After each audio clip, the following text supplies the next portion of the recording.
Welcome to the Global War Watch Network. You know, we love breaking down these complex global conflicts, so if you want to see more, make sure you hit that subscribe button. All right, let's get right into it. So I want you to think about this for a second. What happens when the route that carries almost 60% of a nation's oil just shuts down overnight? This isn't some classroom hypothetical. It's a real crisis that unfolded with incredible speed. And today, we're going to walk through exactly how it pushed one of the world's biggest economies right to the very edge. And that single point of failure? It's the Strait of Hormuz. I mean, people call it the jugular of the global oil supply for a reason. A full 20% of the world's oil squeezes through this tiny channel. And for a country like India, which imports over 85% of its crude oil, well, this isn't just a choke point. It is an absolute economic lifeline. Okay, so here's how we're going to break it all down. First, we'll look at how this choke point got shut down in the first place. Then, we'll trace that immediate energy shock and see how it spread to the wider economy, crippling trade. After that, we'll get into India's really delicate diplomatic response, and we're going to finish with a truly shocking number that this whole crisis exposed. So let's start at the beginning.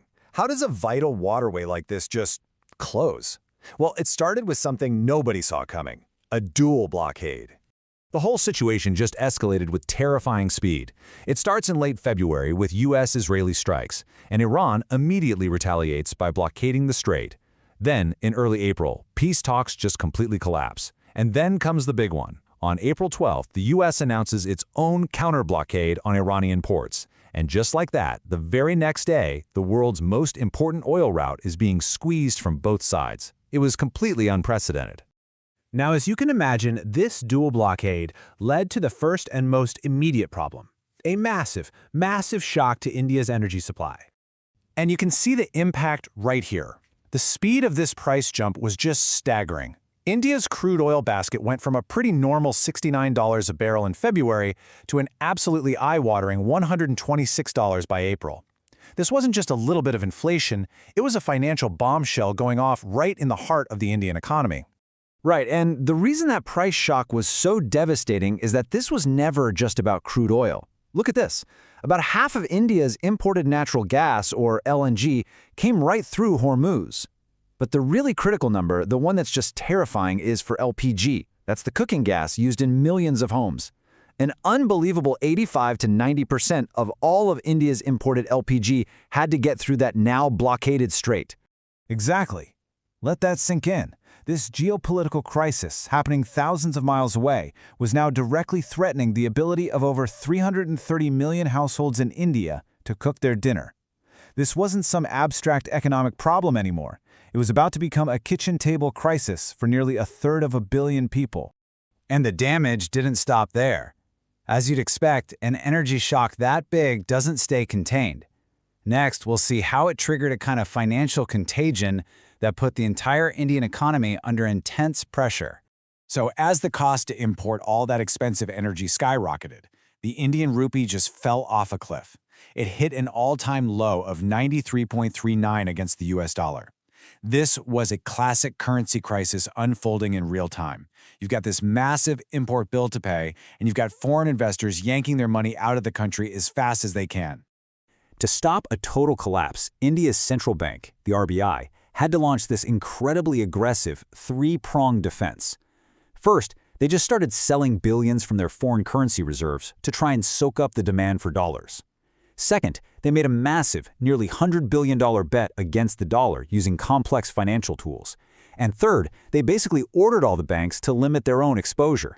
This was an all-out effort to save the rupee from free-falling. But the pain wasn't just limited to energy and finance.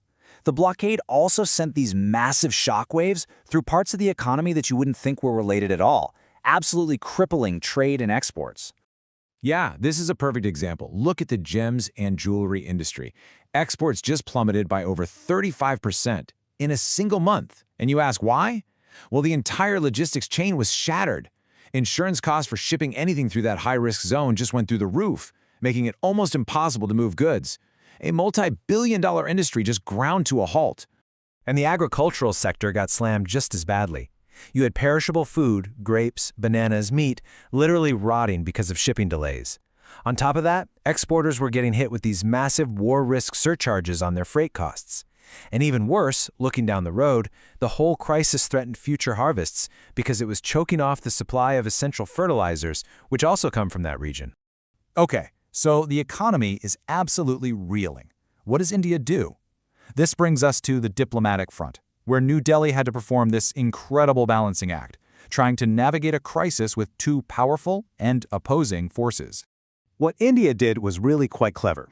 They pursued this careful two-track diplomacy. So, on one hand, you have Prime Minister Modi on the phone with President Trump talking about their partnership. But at the very same time, India was working a secret back channel to Tehran. The National Security Advisor managed to get a separate, informal guarantee from Iran for safe passage. And this actually worked. Iran publicly named India as one of only 5 nations that would be allowed through its blockade. It was a masterclass in pragmatic, look-out-for-yourself diplomacy. But, a diplomatic deal is pretty useless if you can't enforce it. And this is where the Indian Navy came in, under something called Operation Urja Suraksha, which means energy security. Their warships began escorting Indian flag ships through the strait. They provided the military muscle needed to turn that back-channel deal with Iran into a real, life-saving reality for India's energy supply. So the immediate crisis was managed, but in the process, it exposed something deeply, deeply alarming about India's preparedness. And that brings us to our final section, the shocking vulnerability that this whole episode laid bare for the world to see. Okay, get ready for this, because this is the most shocking number from this entire crisis. After the dust settled, an information request revealed that India's government-controlled Strategic Petroleum Reserve held just 9.5 days' worth of crude oil. Not months.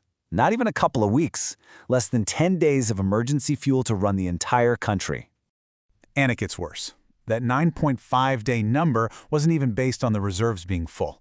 At the height of the crisis, they were only 63% full, so the country had the physical space to store more, but the emergency stockpile just wasn't topped up when it was needed the most. And just to put that in perspective, the global standard, what's recommended by the International Energy Agency, is a 90-day supply. 90. India had 9.5.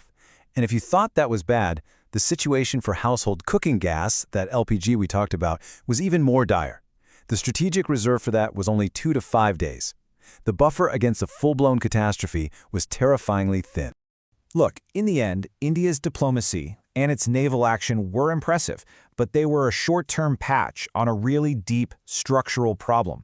What this crisis really did was reveal a nation running on a 9.5-day buffer against total economic paralysis.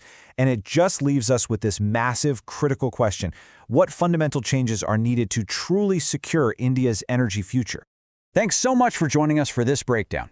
If you found this valuable, we'd really appreciate it if you'd like, share, and subscribe to the Global Watch Network.